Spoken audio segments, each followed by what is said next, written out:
மாசில்லா சுத்தமா திருப்புண்ணிய தீர்த்தத்தினால் குற்றம் நீங்கி விடகுணம் மாறேற்ற ஆட்டுக்குட்டியின் இரத்தத்தினால் மாசில்லா சுத்தமா திருப்புண்ணிய தீர்த்தத்தினால் குற்றம் நீங்கி விடகுணம் மாறேற்ற ஆட்டுக்குட்டியின் இரத்தத்தினால். பிதாவாகிய தேவனுக்கும் நமது ஆண்டவராகிய இயேசு கிறிஸ்துவுக்கும் பரிசுத்த ஆவியானவருக்கும் இப்பொழுதும் எப்பொழுதும் சதா காலங்களிலும் மகிமை உண்டாயிருப்பதாக. நாம் யாவரும் தேவனை மகிமைப்படுத்தும்படியாக உற்சாகமாக பாடி தேவனை துதித்து அவருடைய நாமத்தை மகிமைப்படுத்துவோமாக. பாடல்களை வழிநடத்தத்தக்கதாக நம்மத்தில் இருக்கிற அன்பு சகோதரர்களை முன்னுக்கு வரும்படி அன்போடு அழைக்கிறேன். பலிபீடத்தில் என்னை பரனே படைக்கிறேனே இந்த வேளை, அடியேனை திருசித்தம் போல ஆண்டு நடத்திடுமே. அடியேனை திருசித்தம் போல ஆண்டு நடத்திடுமே. கல்வாரியின் அன்பினையே கண்டு விரைந்தோடி வந்தேன், கழுவும் திரு ரத்தத்தாலே கரை நீங்க இருதயத்தை. கழுவும் திரு ரத்தத்தாலே கரை நீங்க இருதயத்தை. ஆவியோடாத்மா சரீரம் அன்பரே உமக்கென்றும் தந்தேன், ஆலயமாக்கியே இப்போ ஆசீர்வதித்தருளும். கல்வாரியின் அன்பினையே கண்டு விரைந்தோடி வந்தேன், கழுவும் திரு ரத்தத்தாலே கரை நீங்க இருதயத்தை. கழுவும் திரு ரத்தத்தாலே கரை நீங்க இருதயத்தை. சுயம் என்னில் சாம்பலாய் மாற சுத்தாவியே அனல் மூட்டும், ஜெயம் பெற்று மாமிசம் சாக தேவாருள் செய்குவீர். கல்வாரியின் அன்பினையே கண்டு விரைந்தோடி வந்தேன், கழுவும் திரு ரத்தத்தாலே கரை நீங்க இருதயத்தை. கழுவும் திரு ரத்தத்தாலே கரை நீங்க இருதயத்தை. இந்த தொழுகையின் முதல் ஜெபத்தை தேவனுடைய சமூகத்துக்கு ஒரு பலி போல எடுக்கத்தக்கதாக நம்மத்தில் இருக்கிற சகோதரரை அன்போடு அழைக்கிறேன். உன்னதங்கள் மத்தியில் வாசம் செய்யும் நீதியும் பரிசுத்தமும் நிறைந்த பரமபிதாவே, உம்மை தொழுது கொள்ளத்தக்கதாக இந்த நாளுக்காக, இந்த தருணத்தை நீர் கொடுத்ததற்காக உம்மை துதிக்கின்றோம். நல்ல பிதாவே, இப்பொழுது கூட நாங்கள் உள்ளத்தின் ஆழத்திலிருந்து உம்மை துதிக்கவும், பிதாவே ஆவியோடு உண்மையோடும் உம்மை தொழுது கொள்ளவும் நீர் எங்களுக்கு தயவு செய்தரலும். கிருபையின் நிறைந்த பரமபிதாவே, உம்முடைய நன்மைகள் நாங்கள் நினைத்து பார்த்து, நீர் எங்கள் மீது வைத்திருக்கிற அன்பை நினைத்து பார்த்து உம்மை துதிக்க போற்ற எங்களுக்கு தயவு செய்தரலும் தாப்னே. இந்த தொழுகை முழுவதையும் உம்முடைய கரங்களிலே அர்ப்பணிக்கின்றோம். நாங்கள் உம்மீது விசுவாசமாக இருக்க, இயேசு கிறிஸ்து மீது விசுவாசமாக இருக்க எங்களுக்கு கற்றுத்தாரும். இந்த தொழுகையை நீர்தாமே துவக்கு முதல் முடிவரை அங்கீகரித்து ஆசீர்வதிக்க வேண்டுமாய் இயேசு கிறிஸ்து மூலம் நினைப்பிக்கிறோம் நல்ல பரமபிதாவே, ஆமென். பிதா குமாரன் பரிசுத்தாவின் நாமத்திலே உங்களை ஆசீர்வதித்து உலகளாவிய இந்த பொது தொழுகைக்கு வரவேற்கிறதுல மிகவும் மகிழ்ச்சி அடைகிறேன். தேவனுடைய ஜனங்களே, பரிசுத்தவான்களே, கர்த்தராகிய இயேசு கிறிஸ்துவினுடைய வருகைக்காக காத்திருக்கிற திருச்சபையே, நீங்கள் கவனமாய் கேட்கும்படி கர்த்தருடைய புத்தகத்திலிருந்து லூக்கா எழுதிய சுவிசேஷம் 10ஆம் அதிகாரம் 38வது வசனம் முதல் 42வது வசனம் வரைக்கும் உள்ள பகுதியை நாம் வாசிக்க கேட்போம். பின்பு அவர்கள் பிரயாணமாய் போகையில் ஒரு கிராமத்திலே பிரவேசித்தார். அங்கே மார்த்தாள் என்னும் பெயர் கொண்ட ஒரு ஸ்திரீ அவரை தன் வீட்டிலே ஏற்றுக்கொண்டாள். அவளுக்கு மரியாள் எனப்பட்ட சகோதரி இருந்தாள். அவள் இயேசுவின் பாதத்தருகே உட்கார்ந்து அவருடைய வசனத்தை கேட்டு கொண்டிருந்தாள். மார்த்தாளோ பற்பல வேலைகளை செய்வதில் மிகவும் வருத்தமடைந்து அவரிடத்திலே வந்து, ஆண்டவரே, நான் தனியே வேலை செய்யும்படி என் சகோதரி என்னை விட்டு வந்திருக்கிறதை குறித்து உமக்கு கவலை இல்லையா? எனக்கு உதவி செய்யும்படி அவளுக்கு சொல்லும் என்றாள். இயேசு அவளுக்கு பிரதியுத்தரமாக, மார்த்தாளே, மார்த்தாளே, நீ அநேக காரியங்களை குறித்து கவலைப்பட்டு கலங்குகிறாய். தேவையானது ஒன்றே. மரியாள் தன்னை விட்டு எடுபடாத நல்ல பங்கை தெரிந்து கொண்டாள் என்றார். வாசிக்கப்பட்ட இந்த பகுதியை உங்கள் வாழ்க்கையில் பலமுறை படித்திருக்கலாம். இந்த மார்த்தாள் மரியாளை குறித்து சுவிசேஷ புத்தகங்களில் 3 இடங்களில் நாம் வாசிக்கிறோம்.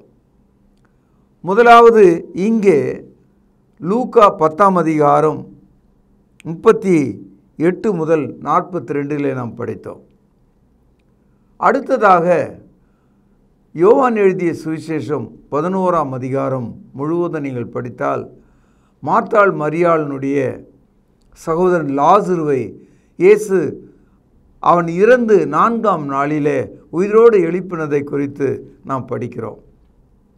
யோவான் 12ஆம் அதிகாரத்தில் இதே ஊரில் இதே வீட்டில் இயேசு ஒரு ராவிருந்திலே தங்கினார். அங்கே உயிர்த்தெழுந்த லாசரும் பந்தி இருந்தான் என்று நாம் படிக்கிறோம். ஆக 3 முறை சுவிசேஷ புத்தகத்தில் இந்த குடும்பத்தை குறித்து நாம் படிக்கிறோம். முதல் முறையாக இயேசு வந்த பொழுது தன்னுடைய வீட்டில் மார்த்தாள் இயேசுவை ஏற்றுக்கொண்டாள். ஆனால் ஏற்றுக்கொண்ட அவள் இயேசு கிறிஸ்துவினுடைய வசனத்தை கேட்பதில் தவற விட்டு விட்டாள். மாறாக இயேசுவுக்காக யூத முறைமையின்படி அற்புதமான உணவு செய்வதில் கவனம் செலுத்தினாள்.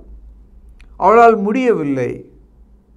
அவள் நேரடியாக இயேசுவண்டை வந்து, என் சகோதரியை நீங்கள் அனுப்புங்கள், அவள் வந்து எனக்கு உதவி செய்யட்டும், என்னால் முடியவில்லை, உங்களுக்காக ஒரு பெரும் விருந்தை நான் ஆயத்தம் செய்கிறேன், எனக்கு உதவி செய்யும்படி அவளை அனுப்புங்கள் என்று சொன்னாள்.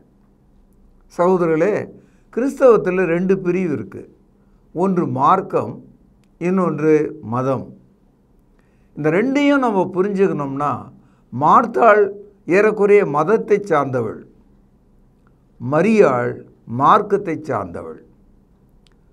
கிறிஸ்தவ மதம் மிக கவலைப்படுகிறது.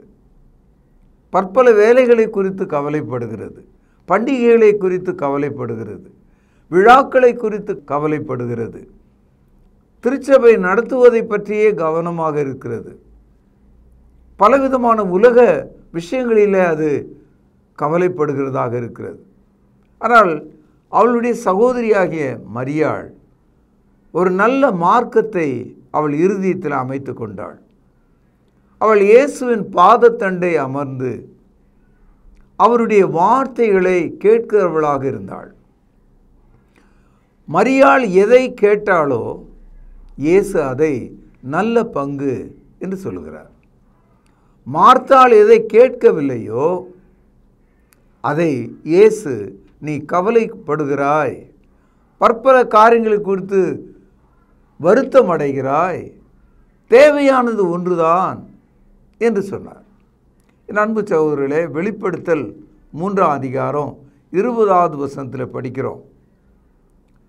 இதோ வாசற்படியில் நின்று கதவை தட்டுகிறேன், ஒருவன் என் சத்தத்தை கேட்டு கதவை திறந்தால் நான் உள்ளே பிரவேசித்து அவனோடு போஜனம் பண்ணுவேன் என்று சொன்னார். பாருங்கள், ஒரு கிராமம், ஒரு வீடு, அதில் 2 சகோதரிகள். இயேசு வந்தார், அந்த வீட்டிற்குள் வந்தார், அந்த 2 சகோதரிகளுக்கும் காட்சி தந்தார், அந்த 2 சகோதரிகளுக்கும் வாய்ப்பு தந்தார். தேவையானது ஒன்று, நல்ல பங்கு அதை குறித்து அவர்களிடத்தில் பேசும்படியாக வந்தார். அவர் வந்த பொழுது ஒருவர் மதத்தை சார்ந்தவரைப் போல இந்த உலகத்தை சார்ந்த பணிகளில் சரீரத்துக்கு தேவையானவைகளில் குறித்து கவலையோடு இருக்கிறார்.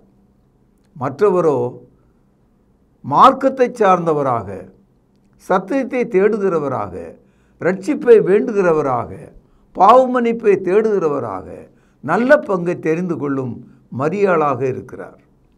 இந்த காலையில் நீங்கள் திருச்சபைக்குள்ள இந்த யோசனையை சீராக பெற்றுக்கொள்ளுங்கள். இன்னும் நீங்கள் மனுஷனுடைய பாரம்பரியத்தின்படி மதத்தின் போதனையிலே காலம் கழிக்கப் போகிறீர்களா, அல்லது மார்க்கத்துக்கு திரும்பி ரட்சிப்பின் கீழே வாழப்போகிறீர்களா என்பதை சிந்தித்து பாருங்கள். மத்தேயு எழுதிய சுவிசேஷம் 24ஆம் அதிகாரம் 40-41 வசனங்கள். அப்பொழுது 2 பேர் வயலில் இருப்பார்கள், ஒருவன் ஏற்றுக்கொள்ளப்படுவான், ஒருவன் கைவிடப்படுவான். 2 ஸ்திரீகள் எந்திரம் மறைப்பார்கள், ஒருத்தி ஏற்றுக்கொள்ளப்படுவாள், ஒருத்தி கைவிடப்படுவாள். உங்கள் ஆண்டவர் இன்ன நாழிகையிலே வருவார் என்று நீங்கள் அறியாதிருக்கிறபடினால் விழித்திருங்கள். சகோதரர்களே, எவ்வளோ ப்ராக்டிக்கலான ஒரு உதாரணம் பாருங்கள். ஆண்கள் எப்பொழுதுமே வயல்வெளிகளில் வேலை செய்வார்கள், காடுகளில் மரங்களை வெட்டுவார்கள், மிருகங்களை வேட்டையாடுவார்கள், வீட்டுக்கு வேண்டிய உணவை அவர்கள் சேகரிப்பார்கள். பெண்கள் வீட்டிலிருந்து உணவை சமைப்பார்கள், தானியங்களை மாவாக அரைப்பார்கள், அப்பங்களை சுடுவார்கள், பிள்ளைகளை குளிப்பாட்டி அவர்களை சீராக்குவார்கள், வளர்ப்பார்கள். ஒரு ஆணுக்கும் பெண்ணுக்கும் எப்போதும் ஒரு வேலை எப்போதும் இருக்கத்தான் செய்யும். இங்கே நாம் வாசித்த இந்த பகுதியில் 2 பேர் வயலில் இருந்திருக்கான். ஒருத்தனை காணோம். மற்றவன் அவனை தேடி பார்க்கிறான், அவனுடைய பெயரை சொல்லி கூவுகிறான், அதிக சத்தம் போடுகிறான், ஒருவனை காணோம். எந்திரம் அரைக்கும் போது எந்திரம் ஒரு பெரிய கல்லாக இருக்கிறதுனால 2 பக்கம் 2 பெண்கள் உட்கார்ந்து கொள்வார்கள். அந்த எந்திரத்தினுடைய மேல் அடுக்கு அந்த கல்லை, அதில் உள்ள ஒரு கட்டையை ஒரு பெண் பாதி தூரம் இழுத்து மறுபக்கம் விடுவாள். எதிரில் உட்கார்ந்திருக்கிறவள் அந்த கட்டையை மறுபடியும் பாதி தூரம் இழுத்து மறுபக்கம் விடுவாள். ஆக எந்திரம் அரைக்கிறவங்க கையை மாற்றி மாற்றி அதை சுழற்றுவார்கள். அதன் மூலமாக எந்திரத்தில் போடப்பட்ட எந்த ஒரு பொருளும் மாவாக மாறும். ஆனால் ஆச்சரியம் என்னன்னா, 2 பேரும் உட்காந்து பேசிக்கிட்டே எந்திரம் அரைச்சிட்டு இருந்தாங்க. ஆனால் ஒருத்தியை காணோம், கண் எதிரில் காணோம், கை தூரத்தில் காணோம். அவள் எங்கே போனாள்? அவள் வீடு முழுதும் தேடினாலும் கிடைக்கல. அவள் எங்கே போனாள்? ஒரு நொடியில் அந்த வயலில் இருந்த ஒருவனும் மாவரைக்கிற எந்திரத்தண்டை இருந்த ஒருவளும் அவர்கள் மாயமாய் போனார்கள். அவர்கள் மறுவாழ்வு, மறு உலகம், மறுமையான ஒரு உடலுக்குள்ளே போய்விட்டார்கள்.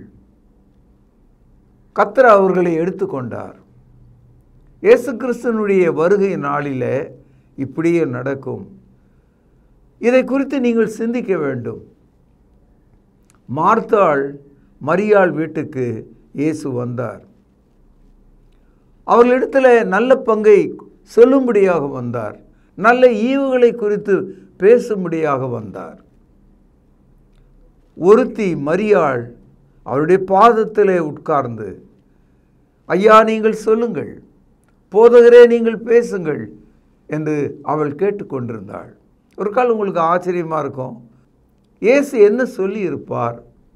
இயேசு அவளிடத்தில், உன்னுடைய பாவத்திற்கான பலி நான், இன்னும் சில நாட்களுக்குள்ள உனக்காகவும் இந்த உலகத்துக்காகவும் நான் மரிக்கப் போகிறேன்.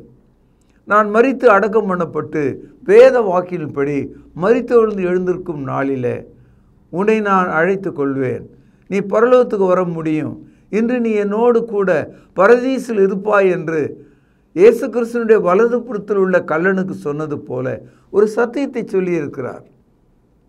அதைத்தான் மரியாள் தன்னை விட்டு இடாத, தன்னை விட்டு விலகாத ஒரு நல்ல பங்கை, எ குட் போர்ஷன், அதை அவள் தெரிந்து கொண்டாள் என்று இயேசு சொன்னார். இந்த இடத்துல மார்த்தாளே மார்த்தாளே என்று 2 முறை சொல்லுகிறார். சத்தியத்தை கேட்க முடியாமற் போன அந்த சகோதரியின் இடத்துல அவளுடைய பேரை 2 முறை உச்சரித்து சொல்கிறாள். நீ அதிகமான கவலை கொண்டிருக்கிறாய். தேவையானது ஒன்றுதான். இன்றைக்கு இந்த உலகம் மிக அதிகமான கவலை. எண்ணத்தை உண்போம், எண்ணத்தை குடிப்போம், எண்ணத்தை உடுத்துவோம், எவ்வளோ பெருமையுள்ள வாழ்க்கை செய்வோம், எவ்வளோ அதிகமாக சம்பாதிப்போம், எவ்வளோ அதிகமாக நாடுகளை கடந்து செல்வோம், அதிகமாக சந்தோஷப்படுவோம் என்ற காரணத்தில், எந்த உருக்கத்தில், எந்த பாதையில் அவர்கள் போய்கொண்டிருக்கிறதை நீங்கள் பார்க்கலாம். முழுமையாக இந்த உலகம் பொருளாசையிலே மதிமயங்கி இருக்கிறதை நீங்கள் பார்க்கலாம்.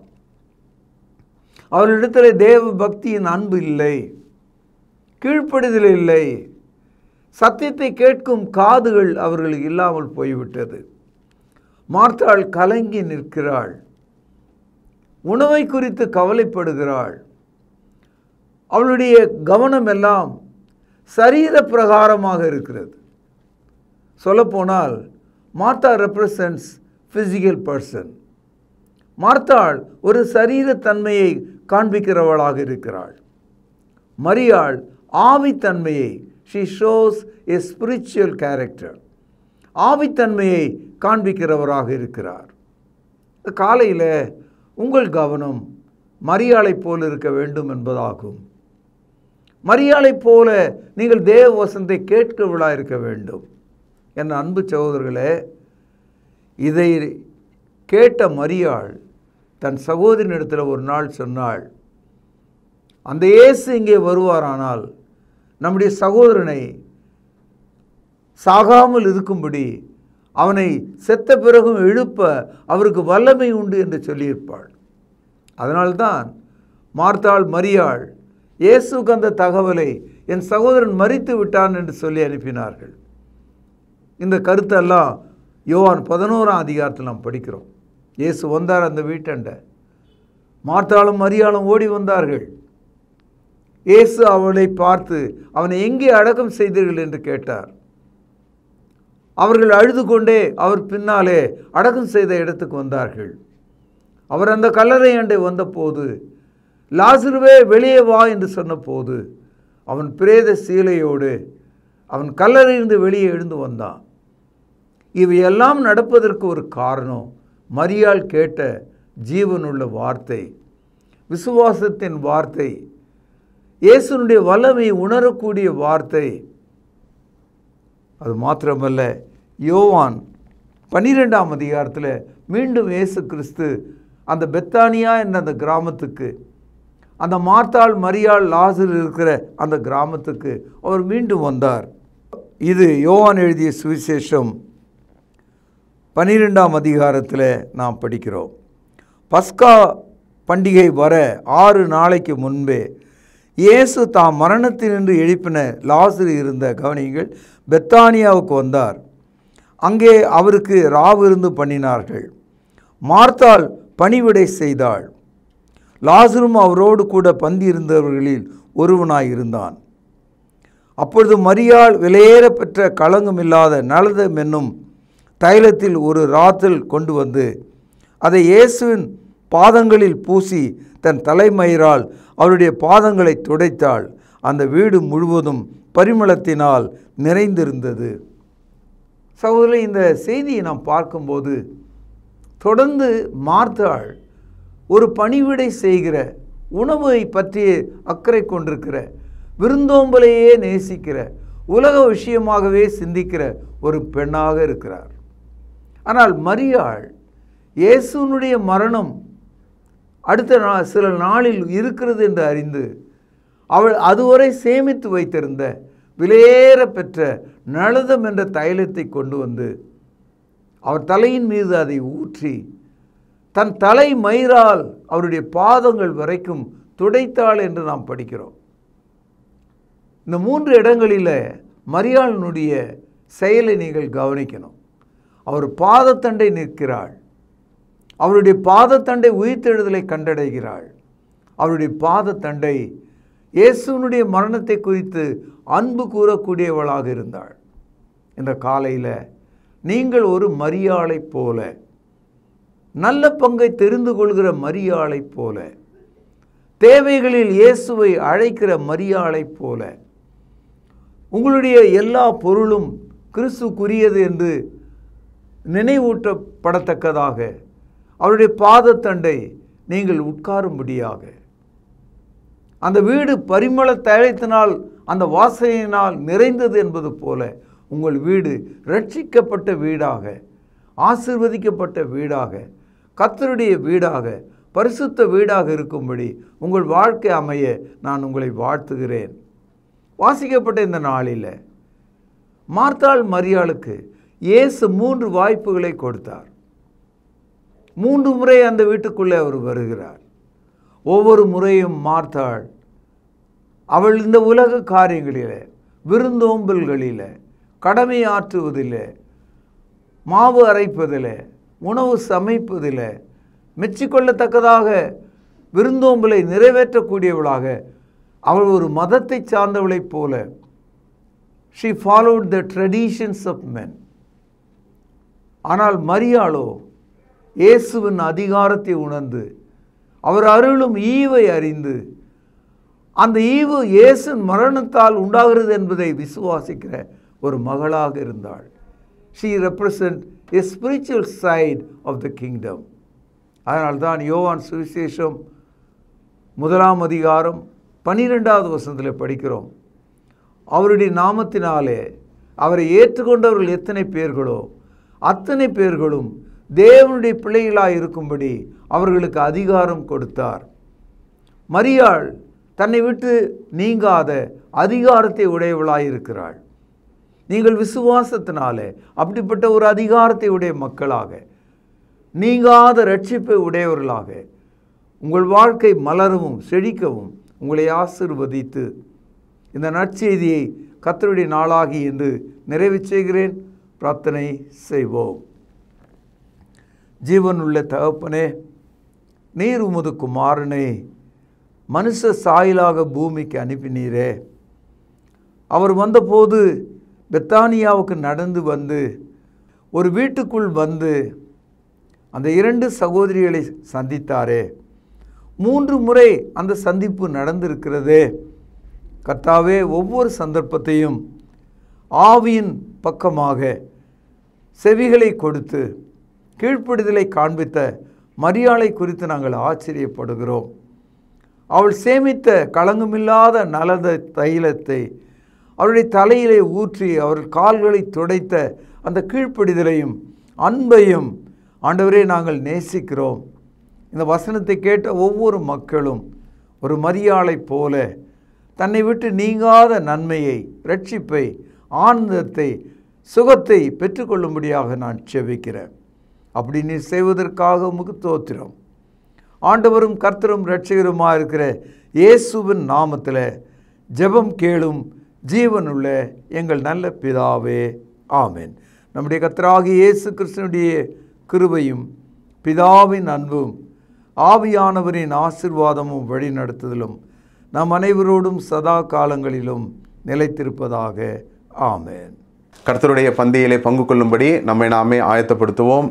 ஆண்டவராகிய இயேசு கிறிஸ்து காட்டி கொடுக்கப்பட்ட அன்று ராத்திரியிலே அப்பத்தை எடுத்து ஆசீர்வதித்து, இதை பிட்டு நீங்கள் வாங்கி புசியுங்கள், இது உங்களுக்காக பிற்கப்படுகிற என்னுடைய சரீரமாய் இருக்கிறது என்று சொல்லியிருக்கிறார். அப்பத்திற்காக நாம் ஜெபித்து இதில் பங்கு கொள்வோம். பரிசுத்தமும் இரக்கமும் தயவும் கிருபையும் நிறைந்த நல்ல ஆண்டவரே, உம்முடைய குமாரனாகிய இயேசு கிறிஸ்து சிலுவையிலே எங்களுடைய பாவங்களுக்காக தன்னுடைய இன்னுயிரை கொடுக்கும் பொழுது அவருடைய சரீரம் கிழிக்கப்பட்டது. அதற்கு ஒப்பாக இங்கு புளிப்பில்லாத அப்பம் இது வைக்கப்பட்டு இருக்கிறதப்பா. நீர் இந்த அப்பத்தை எங்களுக்கென்று ஆசீர்வதித்து தரும்படி விலையேற பெற்ற இயேசு கிறிஸ்துவனுடைய நல்ல நாமத்தினாலே இந்த ஜெபத்தை ஏறெடுக்கிறோம் அன்பின் பிதாவே, ஆமேன். அவர் அந்தபடியே பாத்திரத்தையும் எடுத்து, இந்த பாத்திரம் என் இரத்தத்தினால் ஆகிய புதிய உடன்படிக்கையாய் இருக்கிறது, என்னை நினைவு கூறும்படி இதை செய்யுங்கள் என்று சொல்லியிருக்கிறார். நாமும் கூட அவ்வண்ணமாகவே இதில் செய்யும்படியாக நாம் ஒன்று சேருவோம். தேவன் இந்த ரசத்தை ஆசீர்வதித்து தரும்படி நாம் ஜெபிப்போம். வானத்தையும் பூமியும் உண்டாக்கின சர்வ வல்லமையுள்ள எங்கள் நல்ல பிதாவே, என்னை நினைவு கூறும்படி இதை செய்யுங்கள் என்று சொல்லியிருக்கிறபடியே நாங்கள் செய்யும்படி வந்து நிற்கிறோம். இந்த ரசத்தை நீர் ஆசீர்வதித்து தாரும். குற்றமில்லாத மாசற்ற இதோ தகப்பனே, அந்த ரத்தம் எங்களுடைய பாவங்களுக்காக சிந்தப்பட்டது என்பதை நாங்கள் நினைத்து இதில் பங்கு கொள்ளும்படி, பயபக்தியோடு பங்கு கொள்ளும்படி எங்களை உற்சாகப்படுத்தும். எங்களை தாழ்த்துகிறோம். இந்த ரசத்தை நீர் ஆசீர்வதித்து தாரும். இயேசுவின் நல்ல நாமத்தில் இந்த ஜெபத்தை எடுக்கிறோம் அன்பின் பிதாவே, ஆமேன். தேவனுடைய சமூகத்தில் தேவனுக்கு மிக பிரியமான ஒரு தொழுகையை செய்து கொண்டிருக்கிறோம். இதை தொடர்ந்து தேவனுக்கு பிரியமான ஒரு பலியாக நம்முடைய கையின் பிரயாசங்களை தேவனுடைய சமூகத்துக்கு கொண்டு வருவோம். தேவன் கொடுத்தவைகள், இவைகளிலிருந்து நாம் எடுத்து தேவனுக்கு உற்சாகமாக கொடுப்பதற்கு நாம் ஒப்புக் கொடுப்போமாக. சபையின் அறிவிப்புகள், வியாதிப்பட்டவர்களை நினைவு கொள்ளுங்கள். விசேஷமாக ரட்சிக்கப்படாத மக்கள், அது உங்கள் நண்பர்களாக இருக்கலாம் அல்லது உங்கள் உறவுகளாக இருக்கலாம், அவர்கள் ரட்சிக்கப்படுவதற்காக தேவனுடைய சமூகத்தில் நாம் யாவரும் ஒன்று சேர்ந்து ஜெபம் செய்வோம். தேவனை ஆவியோடும் உண்மையோடும் நாம் தொழுது கொண்டோம். இந்த தொழுகையின் நிறைவு ஜெபத்தை நம்மத்தில் இருக்கிறதான சகோதரர் ஒருவர் முன்வந்து ஜெபித்து இந்த தொழுகையை நிறைவு செய்து தரும்படி அன்பாய் கேட்டுக்கொள்கிறேன். ஜெபிப்போம்.